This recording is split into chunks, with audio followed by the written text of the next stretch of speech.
You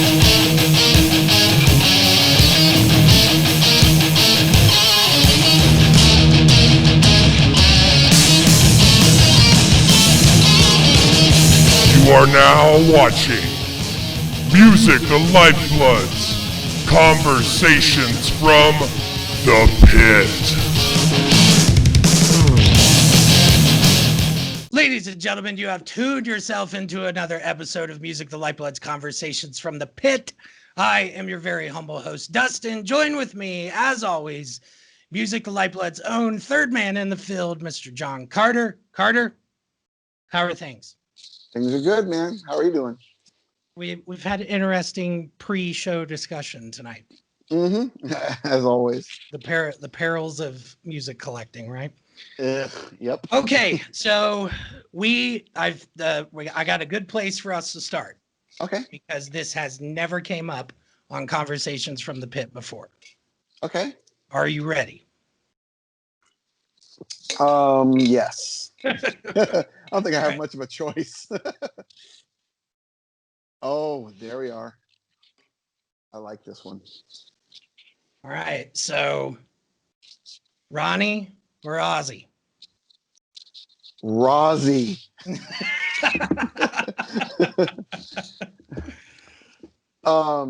You know what? It's funny. I can't choose.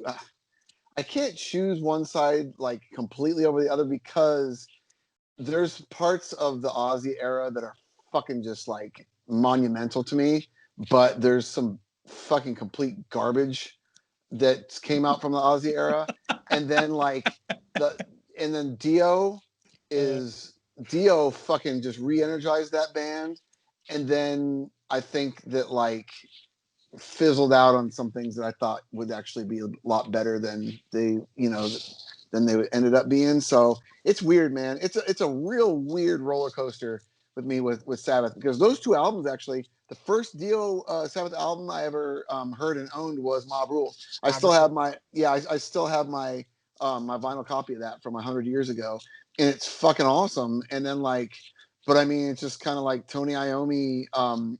It's weird how I think his riffs changed, but Yeah. But Ronnie knows how to play guitar, man. Ronnie knows how to play guitar. Ronnie James Dio can pick up a guitar and make it go, and he's pretty damn good. Or he was pretty damn good. He played on the Sabbath albums? No, but I think here. Okay, so I am Ronnie James Dio all the way, 100%. Okay. No fucks given. I am not bashful about it. I think the Dio era of Sabbath blows the entirety of the Ozzy era Sabbath out of the water. Period. Okay. Feel free to fight me. Well, I think that the first four Sabbath albums smoke like 9/10 of what came out like 15 years following. Those fucking albums are just they're just like, to me, they were so just a product of like, oops, I guess that happened. Rad. Record it. You know what I mean? Right. I mean, so much of it was by accident. I swear to God, dude. And that's one thing I love about the first four Sabbath albums, in the same way that I love Black Flag, because they were very much like victims of circumstance and environment. You know what I mean? Yep. And the thing of it is, I've heard different stories. Like people say Black Sabbath sounds the way they do because Iommi cut off his fingertips and he had to tune down, so they played lower. And then I hear stories from people say like, hey, people love horror movies. They love being scared. What if we did music that did what horror movies did? Sure. That's an old story I heard too. So, but at the same time, though, it's kind of like they, as everyone, if anybody kind of pays attention, the least bit of Sabbath, they were just a blues band that just liked to fucking play blues. They were into fucking, like Howlin' Wolf and Muddy Waters and stuff, and but they were also like, they were into psychedelics. You know what I mean? So they would basically do it like people talk about like, acid rock and acid jazz. Well, Sure. they were like the first real like acid blues band, really, you know, and it was like a bad, heavy, dark, fucking evil trip that they were on. Yeah, But I mean, it's obviously rooted in 12 bar blues. yeah, but For sure. I think honestly, and the reason why the Dio shit era is so strong is because they were at a point where like Tony was becoming a better musician, and he was able to do stuff then that he couldn't do back in the beginning of Sabbath, I believe. You know what I mean? And then, you Yeah, know, yeah. I think the thing that most people don't think about when it comes to the Dio era of Sabbath is that there was a paradigm shift in the way everything was written. mm-hmm. Because you had most riffage emanating from Tony during Yeah, the Ozzy era, almost all lyrics emanating from Geezer during the Ozzy era, and then Bill, Bill giving his input, what whatever it is Bill's doing. And I'm not saying this. I'm not saying that to minimize Bill, because Bill is just as important to Sabbath as what Tony is. yeah, And then Ozzy, everybody always talks about Ozzy with vocal melodies and things like that. And I'll give him that. Ozzy's got a great sense of melody in that regard. But you get Ronnie James Dio in there, and Tony continues to write music. You can pretty easily spot an Iommi riff from a mile away. yeah. But Ronnie, who is a prolific lyricist, to put it lightly, and on top of that, Ronnie's got some serious musical talent that Ozzy didn't have, because Ozzy doesn't play any instruments. A little bit of harmonica, but Ronnie was a well-developed all-around musician, period. And so I think I see it most notably when you stand Heaven and Hell next to the self-titled, the first album. Mm-hmm. It's most noticeable there, in my opinion, because it's the first offering from a group of people. And realistically, Bill Drum on Heaven and Hell, he is there, but Bill has very little recollection of it. And Geezer split right at the beginning of those sessions. So realistically, it's Bill just keeping time the best he can, and then everything else emanating from Tony and Dio. Yeah. And it's a huge, huge paradigm shift within the Sabbath sound. And you can credit a lot of that growth to Ronnie James Dio's. I mean, look what Ronnie was doing prior to Sabbath. Elf was a great band, an absolutely, great proto metal band. And then Rainbow. Yeah. Like, Ronnie's era of Rainbow is, in my opinion, better than most of Deep Purple's catalog. Oh, fuck it. Okay. I can't stomach any Rainbow without Dio on vocals. Not I even can't. Not even Graham Bonnet. No, I can't stand it, dude. It's it's like, okay, you know how like Bad Company was a continuation more or less of Free. You know what I mean? Like, so Free, they did their thing, and then Bad Company is like, oh fuck, if you like Free, Bad Company, da da da. They're supposed to be this hot rock band, blah blah blah, supposed to be so fucking in your face, bad boys, da da da. And the vocals of Bad Company, to me, what the fuck was the singer from Bad Company's name? I'm totally spacing his name. Singer from Bad Company. What's his name? He filled in for Queen for a while. Yeah. What? Rob something. Fucking anyway. But okay, his vocal style, right? Like, to me, I think he influenced so many people in the 70s, and there kind of became this staple. Like, if you're a rock singer, you got to sound like this. You got to sound like the dude from Free and Bad Company. Paul Rogers. Paul Rogers. Okay, so to me, that's like growing up. I'm gonna be 45 next month, and like rock radio, ever since I was a real little kid, like 5 or 6 years old, I would hear like Bad Company, and then I would hear like Stone Cold, and just stuff like that. And to me, it was just, even at a young age, it was bland. It wasn't Kiss. It wasn't Quiet Riot. It wasn't Michael Jackson. Sure. It wasn't Duran Duran. It was like, this is old dude. This is just old dude shit, right? You know? And so, like, the thing of it is, man, like, with Sabbath, I liked the original Sabbath, and I honestly, people are gonna fucking probably send me, like, death threats, but I've always thought Ozzy sucked. What, Ozzy on his own? Yeah, well, Ozzy as a guy, person, everything, he just fucking sucked. He accidentally ended up singing for Black Sabbath. I mean, because when I listen to early Black Sabbath, I don't fucking listen to Ozzy. I really don't. I listen to the music, and it's weird. I got the first album on vinyl. I was listening to it, and I realized, I'm not even listening to the fucking vocals. Like, I'm not gonna lie. There's a lot of things that Ozzy's been involved with that I like. Yeah. But Ozzy, I mean, and I'm not even saying this to, as part of the whole Dio versus Ozzy thing. Ozzy just sucks. He just fucking sucks.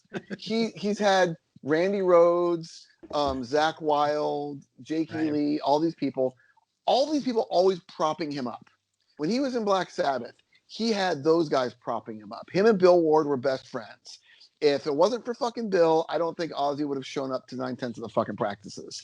He was a fucking mess. He was out of control, yada, yada. He got propped up by everything. But the thing of it is, though, his vocals were attached to some of the most important music ever, right? Yeah. So, and when I say he sucks and whatever, it's just kind of like, okay, well, let's think about this.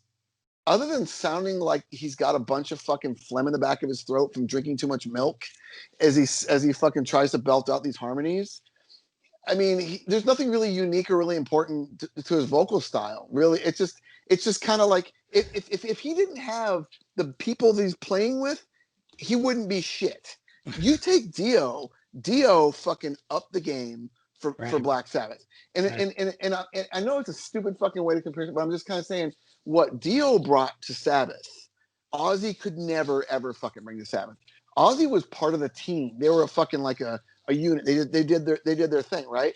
The thing about Ozzy Sabbath was it was accidental, and they tried for the hardest time to keep it on the rails, and it fucking fell apart, and they kicked him out, right? So what you got of the Ozzy era was all you were gonna fucking get, because it went out of control almost from the fucking beginning. Yeah. You know? But there's a certain awesomeness to that, though, that I love. There's a certain there's the sort of the sort of Ace Frehley Peter Criss effect. Yes. You know, where there's some that sort of like rock and roll. It's about, it might come off the rails, you know, that sort of swagger and things like that. It's danger. So many of these fucking bands that were like that, they were able to be dangerous because they had a manager and a lawyer and an accountant that could clean up the mess. So we're gonna go do all this fucking crazy fucking shit, right?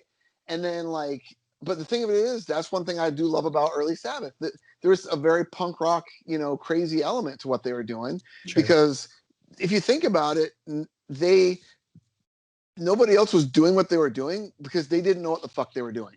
Because everything on the first two albums was pretty much kind of like what they learned in the clubs, just playing blues, and they kind of developed their own thing, right? So the first couple albums, it's just kind of like, okay, we're just going to keep playing blues, but we're going to put our own stamp on it. So I like the fact that Ozzy, in comparison, sucks, at a lot of things, and he's a fucking total mess. And I like the fact that they sounded like a blues band that was about ready to fucking fall apart at any moment, right?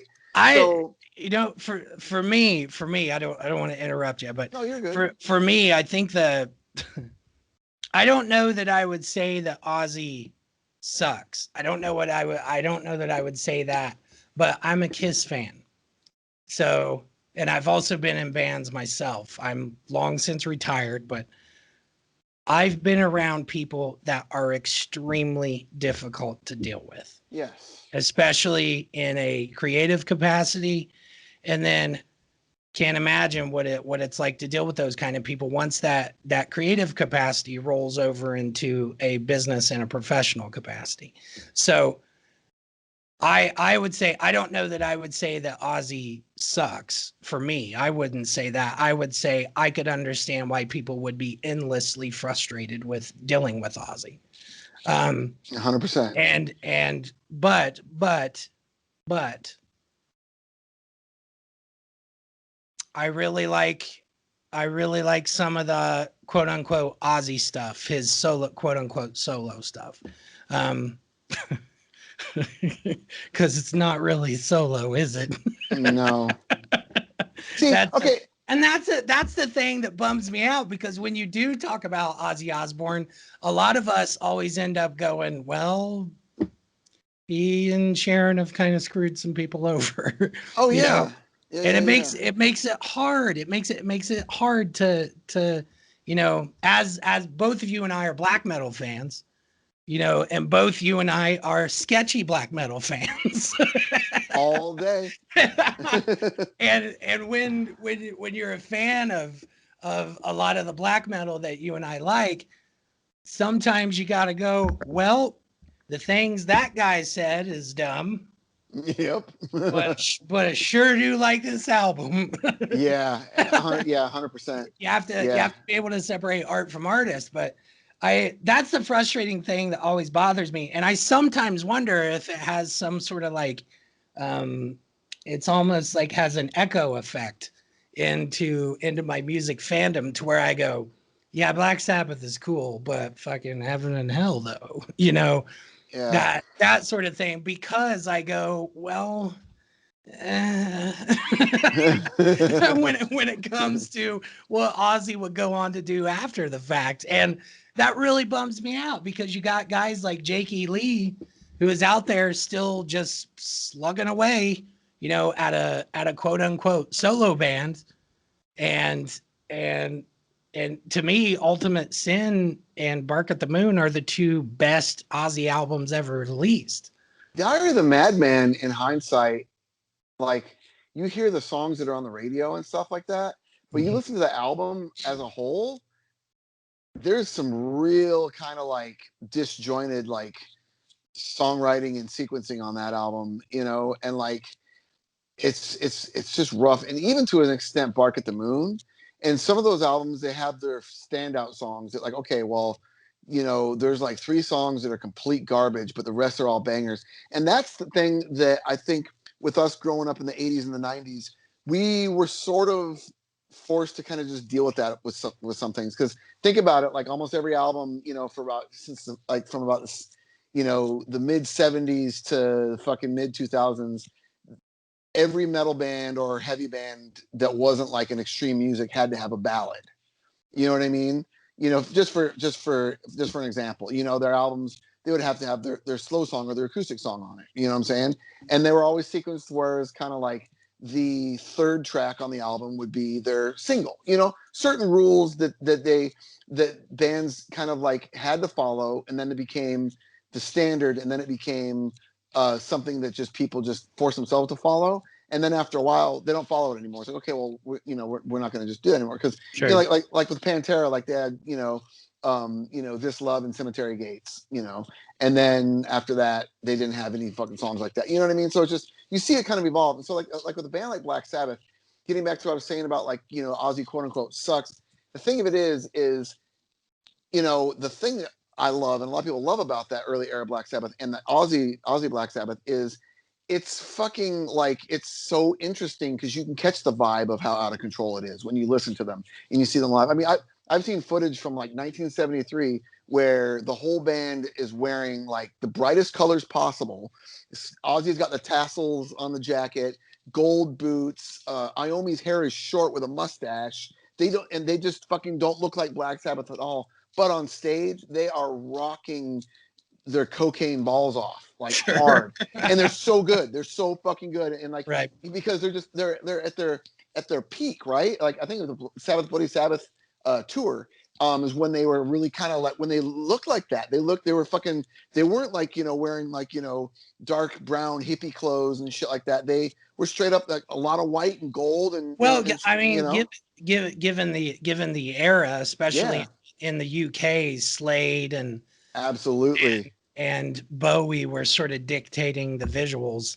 To it's just interesting. It's interesting to me how we rolled from psychedelic rock into glitter. Yeah. And glam specifically, and then that rolled into metal eventually. It's really, really interesting. But I think I always think of that that black and white video of Slade doing "Come On, Feel the Noise." It looks like they're in an empty pool.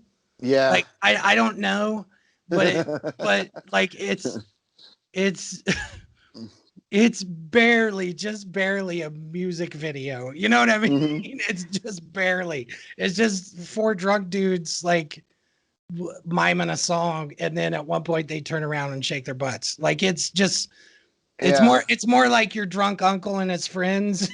See, what I heard about that, actually I heard a story about that video, is something, and I could be completely fucking wrong. This is just what I heard, that like it was filmed on a property owned by somebody from like the record label, and they had to do a promo, and like Noddy Holder and those guys were just fucking just twacked out of their minds on whatever, and because they're actually like English.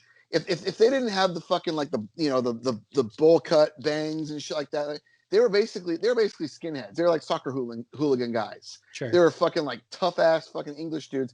And they were just big time drinker dudes or whatever. And if you could put Slade in AC/DC's clothes and it would work. You know what I'm saying? And so just like you were saying, like there's just so much. It's like there was a certain era of the mid 70s where like people were like, we don't know what the fuck we're doing. The hippie era is the hippie era is over. So you can't look like a hippie anymore. Right. So you got to do something with your look. So there's this middle era. But what's weird is when you listen to Black Sabbath from that era, I'm still picturing Ozzy in a fucking, in a green Salvation Army fucking, army jacket with greasy hair, and fucking, geezer with his hair over his face. You see footage and their eyes are fucking bugged out from cocaine and they're wearing bright colors and shit. And it's so awesome because you see that footage from then and they're rocking out live. I mean, like Tony Iommi is moving all over the fucking stage. Ozzy won't stop headbanging and fucking, Bill Ward's beating the shit out of his fucking kid, shirtless and stuff like that. But like what you picture in your head is like this dark and brooding shit. But they were actually like, it's just one stupid little example of what I'm trying to say about where Sabbath with Ozzy was right before they kicked him out. Because it was just like, it was going up here and then it fucking just like, it fucking hit the ground hard and they got rid of Ozzy, and the timing was perfect because what they did with Heaven and Hell was metal was happening because of Black Sabbath, and you know what I mean? And like, but listen though, because of Black Sabbath status as a fucking like a classic band that supposedly influenced a lot of people, right? Like you had the Nwabum thing happening, right? Yep. So which is obviously a product of Judas Priest, Iron Maiden, Saxon, yada yada yada. So I think what I've always thought about Heaven and Hell was like they're like, okay, you guys, we're gonna show you, we're gonna fucking join. We're gonna show you guys how it's done. That's what I thought Heaven and Hell was to me. It's like they were the fucking quote unquote creators of heavy metal. It was their chance to go, oh, okay, you guys, Nwabum is happening. We're gonna show you fuckers how it's done. Right. That's what I saw that Heaven and Hell was an answer to what was going on right there. Right. You know what I mean? And the thing of it is, do you consider Heaven and Hell to be a Nwabum album? I honestly do. I really because it's people want to keep it separate because the thing about Black Sabbath, people they invented heavy metal, yada yada. People can say that all they want, but the thing of it is though is they brought a heavier sound into the landscape of music. Sure. But at the same time, I mean, you fucking had like Priest with Sad Wings of Destiny and Sin After Sin and stuff like that going on. Yeah, that's why I always like I bristle and it's valid. I get frustrated because I do think you don't get metal without Black Sabbath. Yes. Now I'll say that all day, but you also don't get modern metal without Judas Priest. Hey folks, don't forget you can support Music the Lifeblood by buying some of our shit. Go to teechip.com and check out the MTLB-ULTRA-MEGA-STORE. Tons of fun stuff. Coffee mugs, t-shirts, hoodies, all kinds of shit, so you look cool for once. All right.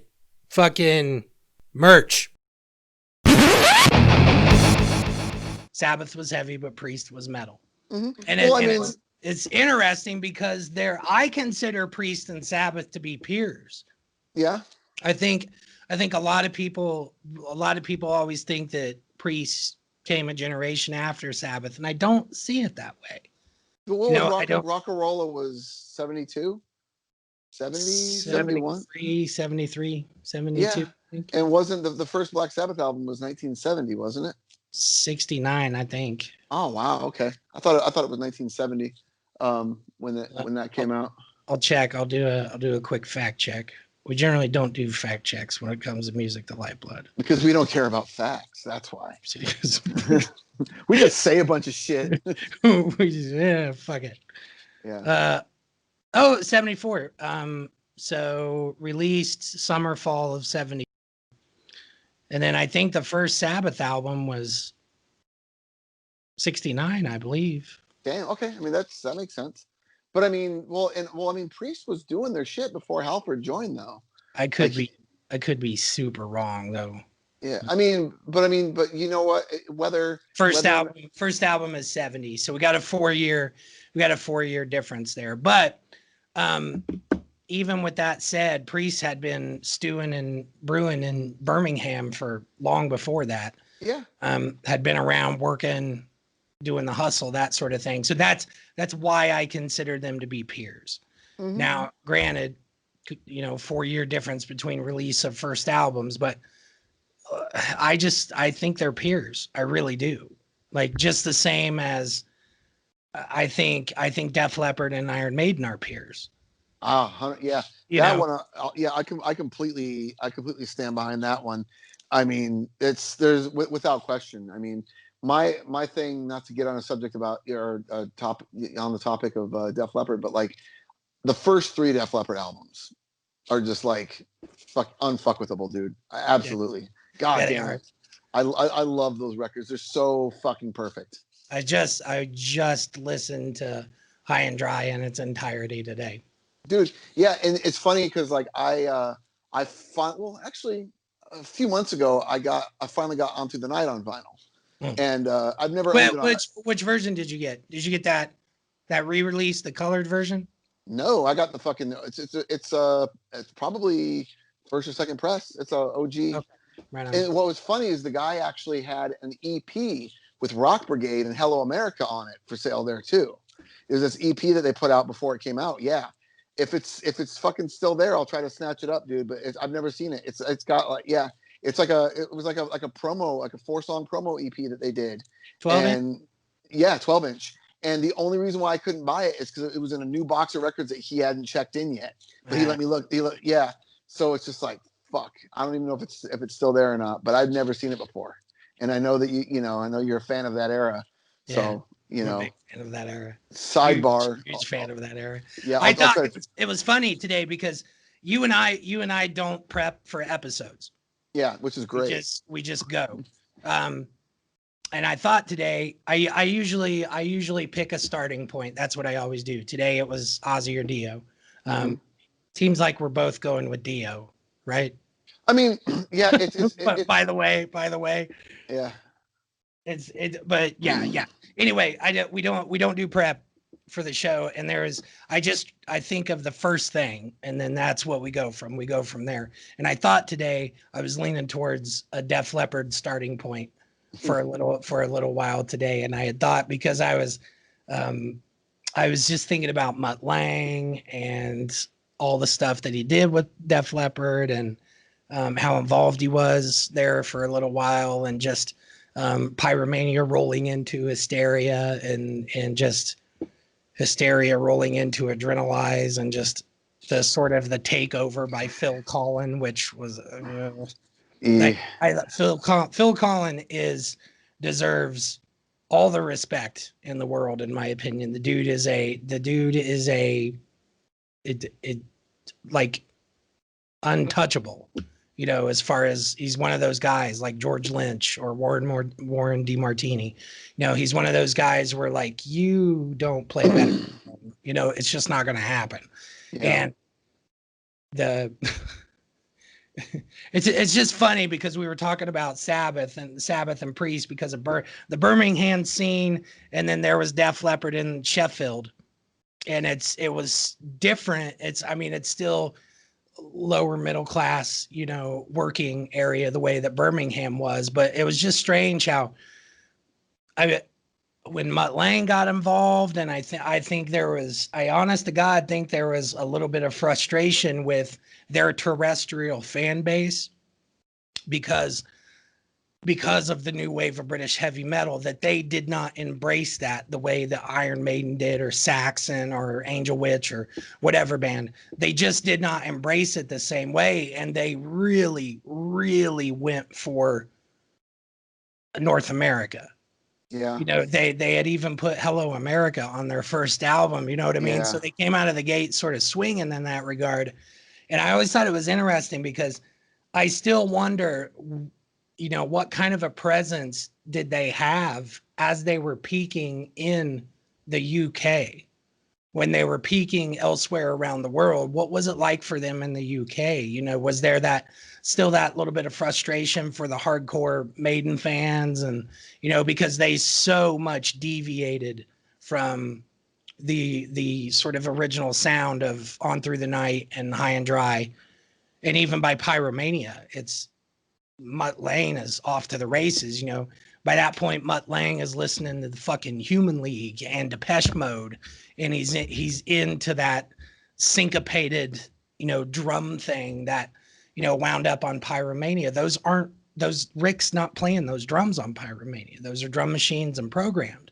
The only thing Rick is playing is cymbals on Pyromania, and that's what it's so interesting because when you grab a song like Mirror Mirror off of High and Dry, Mirror Mirror is a very basic, you know, sort of standard rock song. Crystal body looking so slimy, so sleazy. Mirror, mirror, hanging there in that crack of your eye. You make me stumble, make me blind, time after time and line by line. Take a look into my eye, tell me what you see. Take a look into my eye, tell me is it true. Take a look into my eye, when I look at you. Take a look into my eye, tell me is it true.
But when you look at like a song like Foolin' or Photograph or Rock of Ages, it's still a rock song, but the accoutrement, the window dressing all over it makes it like it's 180-degree difference.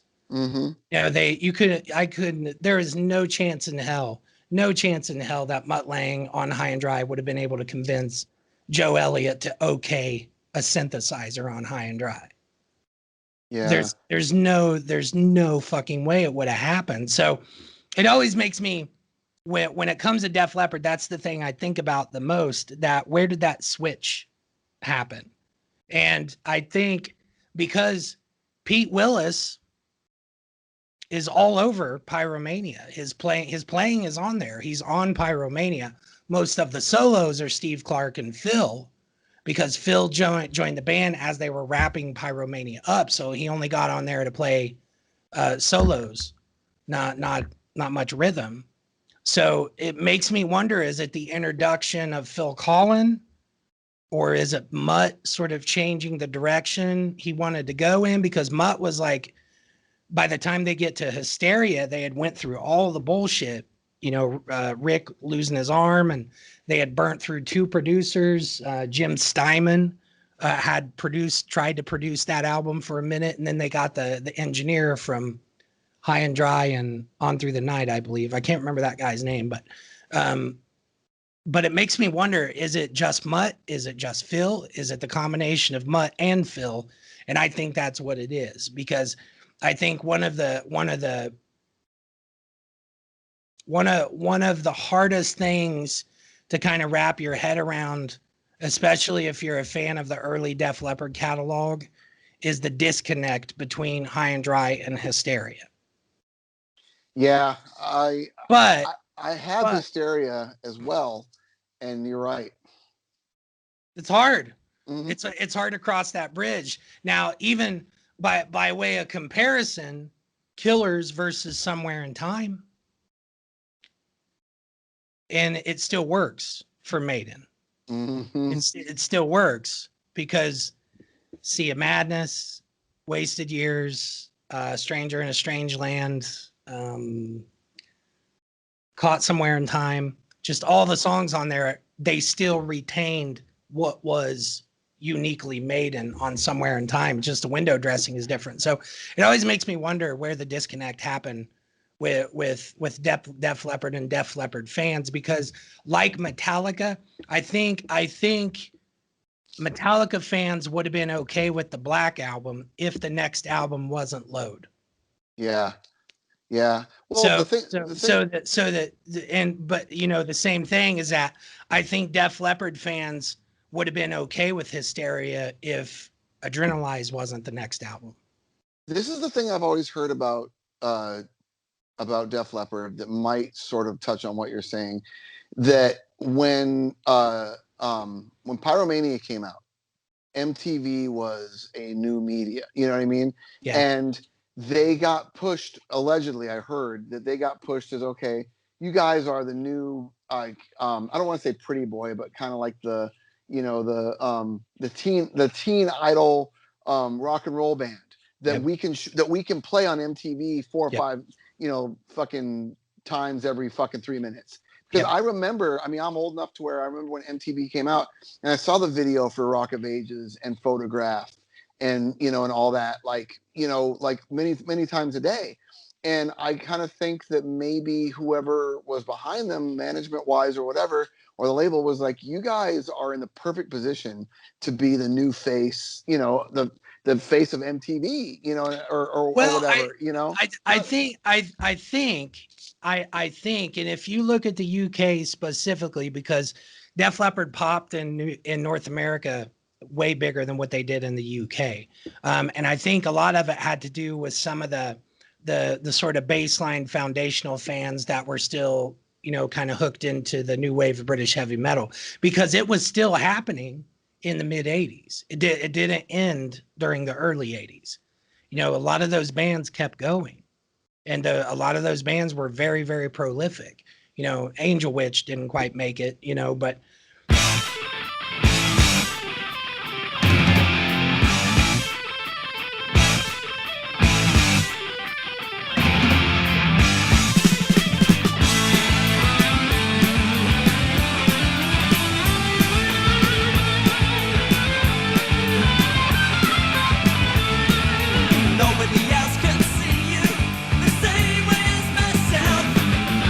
Fly high, touch the sky, while the angel I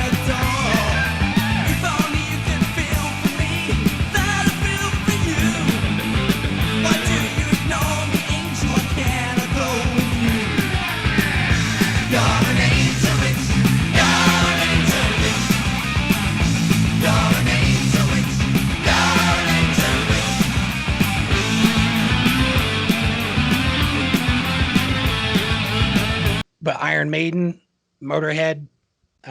If you count Motorhead, I do. I count Motorhead in the new album, but I think I always think of Duran Duran and Def Leppard at the same time, because I think Duran Duran and Def Leppard are the same young girl, except for she's in junior high with Duran Duran, but she gets to high school with Def Leppard. I could see it. Yeah. So same time. The audience aged just enough to where they would be okay with, a slightly harder edge than what Duran Duran had, because Duran Duran's not heavy, you know what I mean? Yeah. But a girl that a young girl, a young teenager could absolutely love Rio or The Reflex or Girls on Film or whatever from Duran Duran just as easily as she would like Rocket or Hysteria or Love Bites, songs like that. So it makes sense in that regard. But from it, you and I, we talk about it every now and then, the sort of class of 85 that is the ignition point that pushes 80s metal over the edge. Dawkins, Under Lock and Key, Motley Crue's Theater of Pain, and Rat's Invasion of Your Privacy. That's the class of 85 that really pushed that era of music to critical mass, in my opinion. And it's interesting because 85 comes and goes, 86, and then all of a sudden it really, it goes boom, it goes supernova. And by the time we hit 87 with Hysteria is really interesting because I think it's well within the top 100 of greatest number of albums sold of all time. It's somewhere up there. It's not quite Adele or Thriller, but it sold a shit ton of copies. And by the time we get to 87, it's really, really interesting because Guns N' Roses is just right around the corner. Appetite for Destruction was released at the end of 86. Am I right? Yeah. Yeah. Okay. So you have the sleaze scene that's starting to bubble, but you weren't going to get an aging Duran Duran fan to listen to Guns N' Roses at that point. So Def Leppard acts in that sense as kind of a crossover point from, overt 80s pop into 80s arena metal, I guess, arena rock, whatever you want to call it. And then that falls into the harder edge stuff that came at the end of the decade. Yeah. Yeah. I mean, because in the 70s, you had like Styx, REO Speedwagon, Boston, Journey, right? Those were like the arena bands. And then of course, you had Kiss, and then you had Zeppelin winding down, you had Black Sabbath kind of going through their transition and whatnot. It's real interesting to kind of see, you used the term earlier, paradigm shift. And the thing of it is kind of like with Black Sabbath is, I love Ozzy. We're back around to Black Sabbath. I think. Okay. Funny. It's because it's an easy jump off and jump back point, because you see kind of what happened to Black Sabbath throughout the 70s into the early 80s. And then you see what happened, with bands like Def Leppard and the rest of the no album bands. A lot of those no album bands too, just because they exploded, in the late or in the early 80s, a lot of those bands have been doing shit since the mid to early since the mid to early 70s, right? Right. So they weren't really new. They were just new to the public. You know what I mean? Yeah. And just like when, you hear about some metal band that's been around for 15 years, gets voted, best new band. And you're like, I've got all their early shit, from fucking 10 years ago. You know what I'm saying? And so I always think about, like, let's say when Heaven and Hell comes out, and then when Pyromania comes out, bands like that, people are just getting into it. There's people who are like, oh, I didn't fucking know that a guy named Ozzy sang for Sabbath.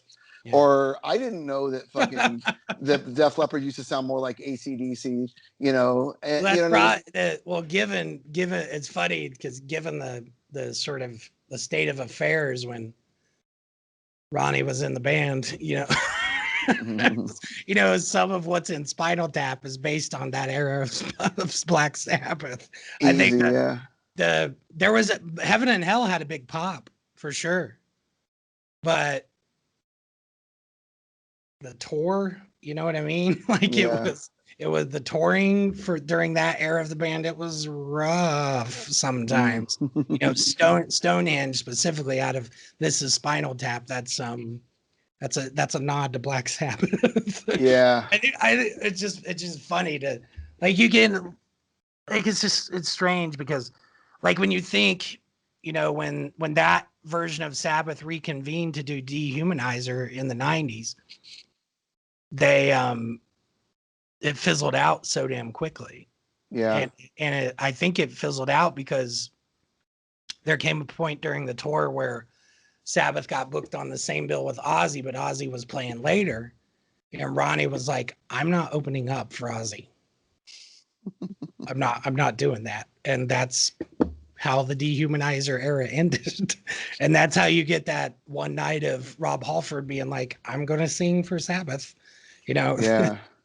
Strange. So how many albums did Dio do with Black Sabbath, not counting the Heaven and Hell band called Heaven and Hell?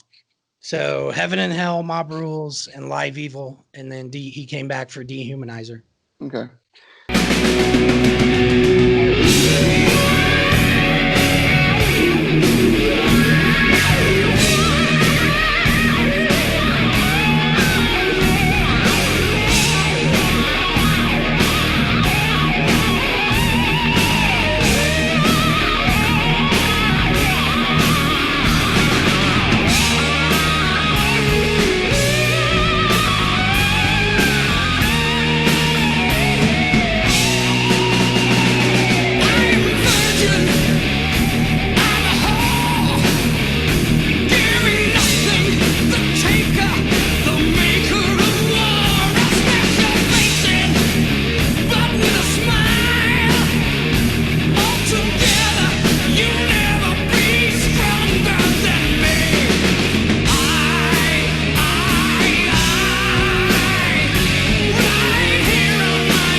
That's why some people that are more of an Ozzy Sabbath fan will actually favor the Ozzy era simply because they had more albums. You know what I'm saying? They might go, okay, yeah, there was more stuff. There's more. Yeah.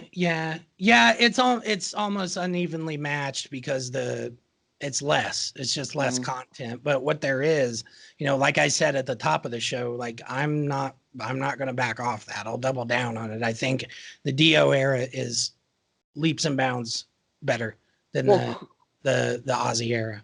Quantity versus quality. Yeah. You know what I mean? And because you know, you've got like what's that Sabbath album, Mechanical, whatever the fuck, the one with the robot shit on the front. Technical Ecstasy. Yeah, and like I mean, doesn't Bill sing? Wait, Never Say Die. I'm sorry, I'm thinking of Never Say. Yeah, okay. He does sing on Technical Ecstasy, I believe, as well. But like you get like Never Say Die.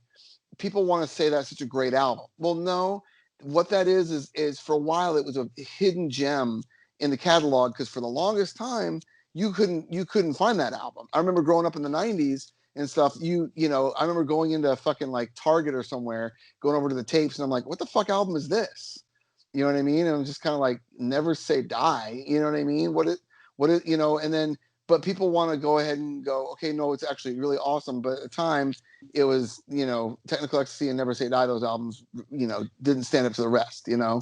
Technical Ecstasy, Bill sings a song on there. Yeah. I think it's something. I think it's all right. Does that sound Okay. right? All Sure. It's all right. I think I've literally listened to that album one time ever. trying to pull it up real quick. Yeah, I'm just kind of scared of that era because I felt that right Okay. around. Yeah, Ozzy's on it. Ozzy's on it, and Bill sings "It's All Right." Yeah. It's the album with Rock and Roll Doctor on it. Oh God, that song's terrible. Gotta be the rock and roll doctor. Isn't Dirty Women on that too? Like there's like Dirty Women, rock and roll. It's just like it's I don't know, man. It was just an era where like Gypsy. they were confused, man, because they were Doom. You know what I mean? Like arguably people say that they were more of like of a Doom type era, but they didn't call them Doom when they were around in the early 70s. That was later, I think there's that ominous quality Yeah. to that era of Sabbath for sure.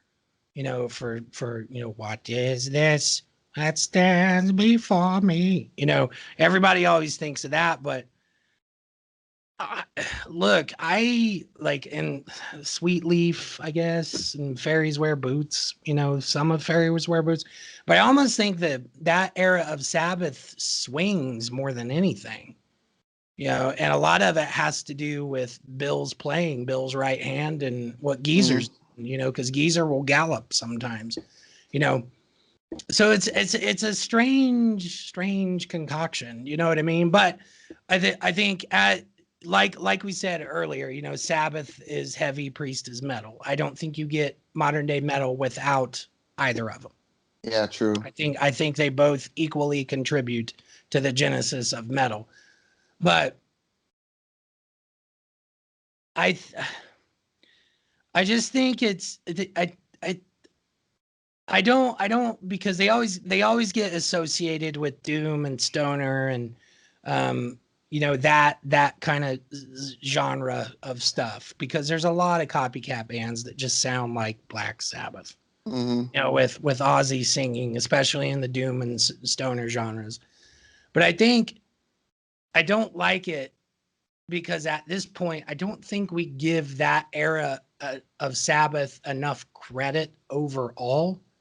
I just don't. I don't like seeing them only discussed or always consistently being discussed as only relative to the development of the doom and stoner genres. Yeah. I just think it's a shame. Even though Dio era Sabbath is, for me, that's what I'm going to go with 9 times out of 10.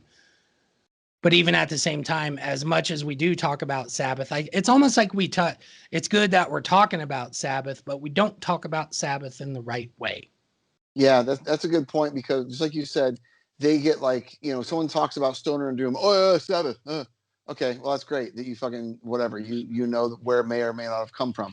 Right. And then when you talk about like heavy metal, I don't think a lot of people talk about the Dio era of Sabbath in terms of metal as much as they talk about the solo Dio in terms of metal. Sure. But I would agree with that for sure. I think Dio on his own, Dio band, had a bigger impact on metal overall than what Dio era Sabbath did. Yes. But I do think equally important. And it's really interesting because when you look at the Dio catalog, Jimmy Bain, Vinny Appice, and Vivian Campbell, on those first three albums, I think Holy Diver, Last in Line, and then Sacred Heart, I think, right? What was the next one? What is that? Oh, okay. It's when Craig Goldie joined the band, right? Shit. Fuck. I don't want to fact check it. I would look at my phone, but I'm currently looking at you on it. So right. No, I'm not worried about it. But it's that trifecta of first 3 Dio albums. Yeah, I mean, it's just what really kind of fucks over like a lot of bands when they get compared is when you compare too close. You know what I mean? It's just kind of okay. You've got Sabbath. Sabbath was a product of the 60s and of accidents and, fucking weird shit. So they had character. They were rough around the edges. They were rough and tumble. You know what I mean? And then you get a band like Dio, like the Dio solo stuff, fucking precise. It's razor sharp. You know what I'm saying? And it depends on what your sensibilities are. Me personally, I mean, I love, I love a lot of metal. It's just, I always tend to go towards the more raw, dirty, like fucking kind of broken, got some fucking scotch tape on it, holding it together kind of, I gravitate towards like that, but I don't alienate stuff that's fucking razor sharp and tight, and whatnot. Sure. It's just because I fucking love Judas Priest. You know what I'm saying? And it's like that band is fucking like, they're the gold standard for metal. And I think, that's just me, you know what I mean? Yeah. Just like they fucking built that house, you know what I'm saying? But like Black Sabbath is just, I kind of look at Black Sabbath kind of in the same way, like the Ozzy era, sort of the same way that I kind of look at like the pre-Rollins era of Black Flag, when they had Keith Morris and Dez and everybody singing, where it's just like, you guys are doing something, keep it up, you know what I mean? Because like people have argued and said that fucking Black Flag really wasn't a punk band in a traditional sense. They weren't really a hardcore band in a traditional sense, originally, because they were just like, they were kind of a collective created by Greg Ginn, and he would just bring in people that wanted to fucking play more or less. And, and that's why he could have multiple singers, because it wasn't about the fucking vocalist. You know what I mean? It wasn't about who the fuck was on drums, It was, it was about what he wanted. And you got Black Sabbath and Black Flag. And to me, Iommi's always been Black Flag or Black Sabbath to me. And there's people that fucking think that, oh yeah, Ozzy's Sabbath. I'm like, no, he's not. Sabbath has always been Iommi. You know what I mean? And then I'd secondly, say Iommi and Geezer. Yeah, because Geezer. Well, okay, yeah, because Geezer wrote all the lyrics when Ozzy was in the band, and then Dio comes in. So did Dio write all the lyrics when he was in the band? I don't know. I've never bothered to look up the publishing. Yeah, I think I probably should at some point, because that's something I do every now and then. Just funny when I crawl down like a Vinnie Vincent rabbit hole when I'm like. I'm scouring the U.S. patent and trademark website looking for anything Vinnie Vincent, but yeah. Anyway, I don't know. I don't know, but it seems to me that probably a big chunk of the lyrics emanated from Dio, and I would imagine with as high of a driver as Ronnie had in his personality, if Ronnie said, "I'm going to write the lyrics." Yeah, I would imagine even if you were Geezer Butler, you would go, okay, that's. Well, I mean, because he actually could have been at a point where like, Jesus, finally, I don't have to write the lyrics now. Well, yeah, that too. Yeah, it could have been a relief for him. But given that Geezer wasn't real involved with Heaven and Hell, yeah, you know what I mean. He may not. And when he did come back to the band, did his share get cut? What was the deal? How did that work in that regard? Because Geezer was gone not too long after that, because we do the Born Again album with Ian Gillan, and then after that, shit starts to break apart. Yeah, get through the Tony Martin era, and then Glenn Hughes for a minute, and then what's his name, and it just yeah, it's hard to like I think that. When Ozzy came back, 1999, does that sound right? Yeah, for that reunion CD that they did. Yeah, it was nice. Well, because they did one tour with Mike Borden from Faith No More and Ozzy's band drumming. And then Bill came back. Yeah, and then on the most recent album that came out in 2013, it's Tommy Clufetto's. Well, no, it's Brad Wilk from Rage. Brad Wilk, yeah. Yeah, and then Tommy Clufetto's playing for him live. What era did Eric Singer play drums for Black Sabbath? I think Eternal Idol somewhere Okay. somewhere in that ballpark. Yeah. I can't remember. And didn't both of the Apici boys play drums for Black Sabbath? Both of them at one point. It's funny. It's Carmine Apiece, but Vinny Appice. Yeah, they do that because Yeah. they don't like. Yeah, apparently they don't like each other or some shit. That's why they do that. But whatever. But I mean, God, dude. I mean, they both look alike, and they both play about the same. Yeah. You know, I think Vinny's a good drummer, but he is not a technician at all. I've never really paid close enough attention because whenever I would see that name, a piece or a peachy or whatever on an album, I can never really tell which one was which. I'm like, which one was in Sabbath, which That's one was terrible. in Cactus and Vanilla Fudge and blah blah blah. You know what I mean? And Didn't Carter in Blue Cheer for a minute? probably, yeah. Yeah, fuck. And then didn't he also he played didn't he also play in Blue Murder, that band that was on Simmons Records that had fucking John Sykes or whatever on guitar? Wasn't he the drummer for that too? Maybe. God. Yeah, I'm not 100% certain, but he was supposed to play with Vinnie Vincent a couple years ago. Yeah. He even went as far to start doing press for the show, and Vinny in true Vinny fashion. You know what? I mean, obviously we always end up talking about Vinny to some extent, but with 2020 being as fucked as it is and all the weird stuff that's happened, Vinny really could have pulled it out in 2020, dude. He could make it work. Yeah, because the odds were against everything else, but the odds, I mean, it should have been in Vinny's favor in 2020. Because he didn't have to. He couldn't go anywhere, so he didn't have to really fucking fulfill any obligations to show up or go anywhere. I think he had another one of his parties a couple weeks ago, didn't he? Jesus, I don't honestly, dude. I stopped keeping track after his fucking little birthday where he made all the food and shit. I check his website occasionally, and I'll look at his Facebook, and he posts so rarely on Facebook, but his website occasionally he'll update his website, and I think he had one of his get-togethers where it's like 20 people, where like he's got like a folding table, a card table with like some dip and some chips. And he's got like some stuff he's trying to hawk displayed around the room. And he has he's got a Marshall in there, and he kind of solos at you. You know, because that's the best way to describe Vinnie Vincent soloing. It's just at you. You know? Dig me. And I haven't seen any chatter about it. I don't know if it even ended up happening.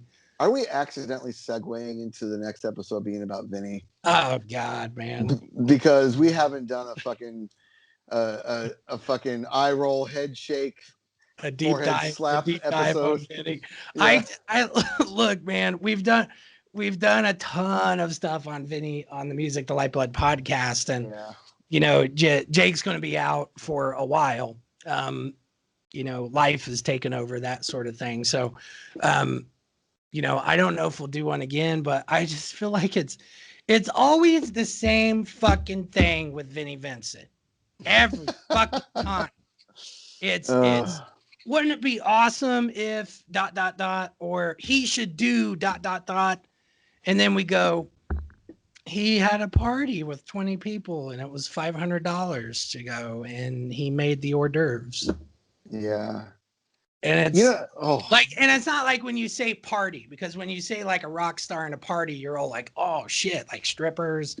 There's going to be like a bear, you know, that you get to wrestle hanging out. There'd be like a ball pit with oil, but no, it's like literally like a 60-something-year-old old man who looks like your aunt who smokes too much. Yeah. And the bizarro Hillary Clinton. That's the best way I can think to describe it. Like literally hanging out, being like, I made us some sandwiches, you know.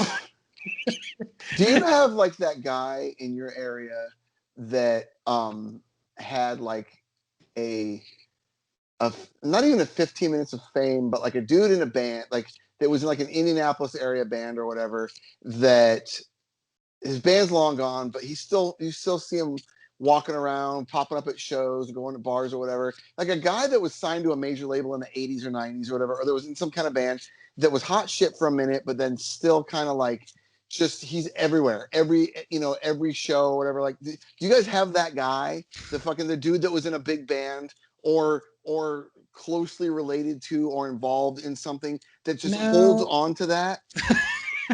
Well, it's hard to. No, not really. I mean, but I'm not trying to get you to throw anybody under the bus, or whatever, but I'm just kind of like. Nobody really comes. Well, yes, somebody does come to mind. Vinny totally reminds me of, even though he was in Kiss and on an album, he reminds me of that dude that got really close and like was had like it was on an album and then just can't let go of that, but yet like doesn't want to admit that he can't let go of it in a weird kind of way. So everything you are saying, everything you are saying, if you just backtrack and you said Vinny was in Kiss, Vinny was not in Kiss. Yeah, that's and even more pathetic. That's where the disconnect happens. That's where it happens. Vinny performed with Kiss. Yeah. But Vinny was not in Kiss. That's the thing. It's like it's a technicality. It's a semantics thing, obviously. But like, see what you just said drives my point home even more, because I'm not going to say any names. I'm not going to name any bands. But there's a dude from my hometown whose brother was very famous. But his brother was famous because he played with a classic rock band for a very brief period of time and then passed away. And so this guy that's not deceased, the famous guy's brother plays drums, and he ended up by just knowing people through his brother, hooked up with a gig with a band that is well known from the 70s and 80s, but isn't ginormous. But the thing of it is, he's holding on to A, his brother was this dude. B, I am in the fucking like the 20th incarnation of this 70s classic rock band. I'm fucking rad, and you need to know this because of this loose connection that I have. This fucking like, and I always think of Vinny as that guy. Like he's he's at the Blues Fest again. He's over there. Yep, he's wearing the T-shirt with his brother's band on it. And just kind of like this pathetic. It's kind of like we kind of remember you, but you really want us to remember you, but you don't want us to fucking know that you want us to remember you. Kind of. It's just like it's just this really like. Ugh. So it's just kind of like it's hard, man. It's hard for some people to let it go. It's just it's really just like when you're not, but when you didn't really do anything though. You know what I mean? And I'm fucking fully. I will fully like cop to it that like I've done some fun things and accomplished some stuff that I'm proud of in music. But I'm realistic enough to go, yeah, just because we opened for some big bands and we put out some stuff on labels, my band was never shit. We weren't shit. I'm not going to walk around and expect you to fucking think, you know what I mean? Right. And it's just, but I'm sitting there thinking, maybe if I was in Vinny's shoes, fuck yeah, I would. I fucking was employed by Kiss. You know what I mean? I worked for Kiss. I was employed by Kiss. Yeah.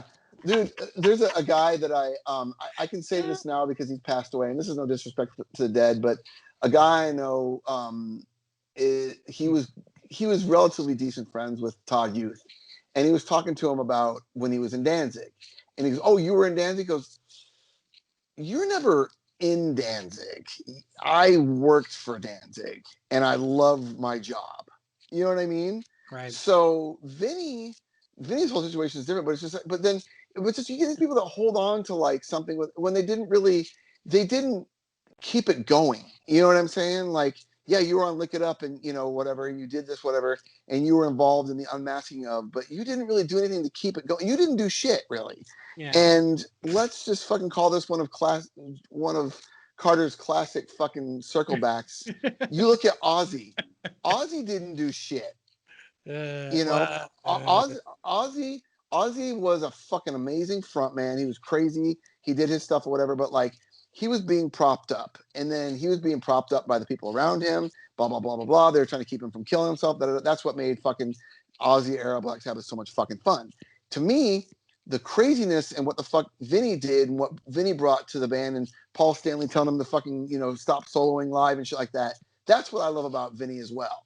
I fucking love that aspect. It's not even like this morbid curiosity or like looking at it like a fucking reality show. It's just like I love the fact that like people like Ozzy Osbourne and Vinnie Vincent, and even these people were just kind of like they weren't like out of control, like woohoo crazy. They were just like they were in their own fucking world. And like most people, it's just like, okay, wow, I'm just gonna sit here and watch because there's no getting through to them. You know what I mean? Right. And and so that's just kind of how I see the like the Vinnie Vincent thing and the Black Sabbath, and that's why I love rock and roll music and why I love metal and I love punk, because if some of these bands didn't have those fucking elements of the motherfucker that's on their own planet, whether they're on drugs or not, it's fucking awesome. I love it, dude. Because like you get fucking like it was like Henry Rollins said that like Iggy Pop does what he does because he can't do anything else. Not like he's terrible at other things, but just like that's what he does. He's a fucking could you see him fucking scooping ice cream or fucking delivering pizzas or fucking selling you a car? No, that's what you're born to fucking do. Right. You know what I mean? And Ozzy was born to be Ozzy, and fucking Vinnie Vincent, he, was fighting his demons, and both of them are fighting demons, and you see that. And then when you get someone like fucking Dio, and then like, Black Sabbath, like what he brought to Black Sabbath, it was just kind of like, I almost kind of wonder if Iommi was like, fuck, this is how I've always wanted it to be. You know what I mean? This is like what Dio's doing. This is what I've always wanted to do. Yeah. You know what I mean? And that's and they didn't change with the times. They fucking got to the point like, cool, I can finally do what I fucking want to do.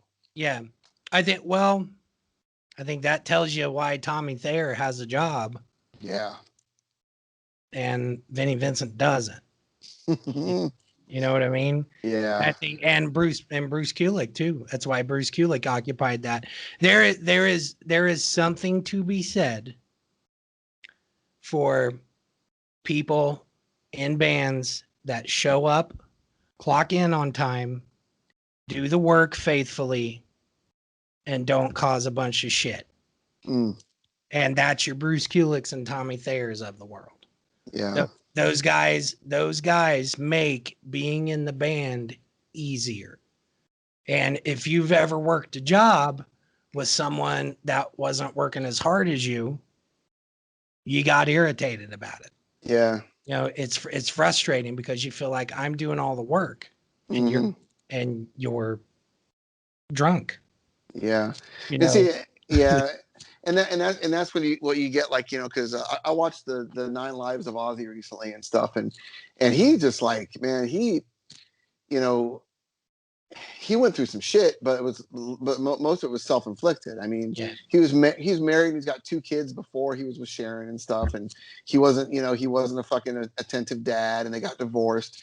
He started over and everything like that. It's just kind of, and he admits, yeah, I was a piece of shit. I was selfish and I did this, and this, and then it's just kind of like the number one thing you got to realize is, like, how we talked about like separating the art from the artist. You look at a band like Sabbath era or Ozzy era Sabbath, and you only know like part of what you've heard and what you've read. Then you look at like what they evolved into with Dio, and you only know what you've heard and what you've read. And I think as a fan, you should just go with, okay, well, was their musical output quantity, like quality, was what they did live, did it serve the recorded outcome? Did I get my money's worth? And I think that's the biggest problem with Sabbath, is so many people want to kind of look at the behind the scenes and like the fucking like the crazy Ozzy era and these kind of things. But when you hold, even though there was only 3 albums or whatever, the Dio era Sabbath up to like right next to the Ozzy era Sabbath, it's without question that shit just fucking like, you know, there's opinions, people have their preferences, but in what they delivered with Dio, just fucking smoked everything that they fucking delivered with Ozzy, hands down. You know what I mean? And that's just, I mean, I think that's probably a good place to stop. You know what I mean? Yeah. I think I don't want to talk about Vinny. Yep, we're done with yeah. Yeah. All right. Well, all it does is make you depressed. Yeah, I mean, it really makes me want to listen to "Lick It Up" because I fucking love that record, you know, and you know, breaking loose. yeah, dude, it's fucking phenomenal. I need to get a new copy of it. I don't know if I told you, but like somehow my fucking copy of it's cracked, like it's weird. Oh, yeah. Like I remember you telling me about it's fucking irritating, and I kind of want to buy the one that's on Kiss Online, but it's just like I'm just a sucker for like, you know, 80s pressings of 80s Kiss albums. It's just, it feels weird buying like they did a re-release of or a reissue of Hot in the Shade recently on blue vinyl. I saw, and I'm probably gonna snag that up because I, you know, the 90s copies or whatever are super expensive now, and there's like a fucking like a South American version that keeps popping up that I see on Discogs that yeah, I don't know. I can go on. We'll have to talk about record collecting sometime. Yeah, we should. I'm not getting in the South American Kiss game. I'm not doing it. Nope. Yeah, I think my I think my fucking phone's about to die actually. So okay. All right. Well, yeah, go listen to Heaven and Hell, I guess. That's what we're saying. Yeah. Heaven and Hell. And also I've got Live Evil on double vinyl. It's fucking amazing. Even though for people that are big, you know, Ozzy fans, they do a lot of Ozzy era stuff, and it's amazing. It's a great Live Evil. That album is one of the greatest tragedies of all of rock and roll. Because they had to cut a bunch of the songs short. Wow, that sucks. To get it to fit on there, and it's just like Sign of the Southern Cross, I think, is cut really short. That's rough. And it might be Heaven and Hell is cut short too, I think. I'm not sure. I haven't listened to it for a little while. I just like hearing Ronnie James Dio sing Children of the Grave. It's more fitting. Yeah, absolutely. Yeah. Okay, all right, man. All right. Do we know what we're going to do next episode? I have no fucking idea. No, don't want to even bother. Okay. All right. I got an idea. You gave me an idea. So okay, I'm gonna let you roll with that idea, and maybe we'll kind of like we'll take turns and see what happens. We'll throw some shit together on the message thread and kind of, you know, bounce some shit. And any you you know, Ultra Mega Militia people, if you guys have any idea, like anything you guys want us to talk about or debate or whatever, shoot us a message on, you know, in that group, or on the you know, on the I guess there's a group page and the group message. Just let us know. Yeah, the MTLB Ultra Mega Militia group, and I go on there pretty regularly. Yeah, I try to. Yeah, I pop in there pretty regularly. So and buy our merch because buy our merch at the Ultra Mega merch store. I'll put in an advert for it at the beginning of the episode. So all designs done by me and Derek. So you'll love them, guys. Yeah, the knives one is amazing. I put that screen print on an orange long sleeve T-shirt. I saw that. That looks sick. It's cool. It's awesome. Yeah. All right. Anyway. All right. So same bat time, same bat channel next time, I guess. Whatever. Yeah. Thirsty Thursdays. Woo. All right. Music, Lifeblood, something old, something new. What are you listening to? Dio. Yeah.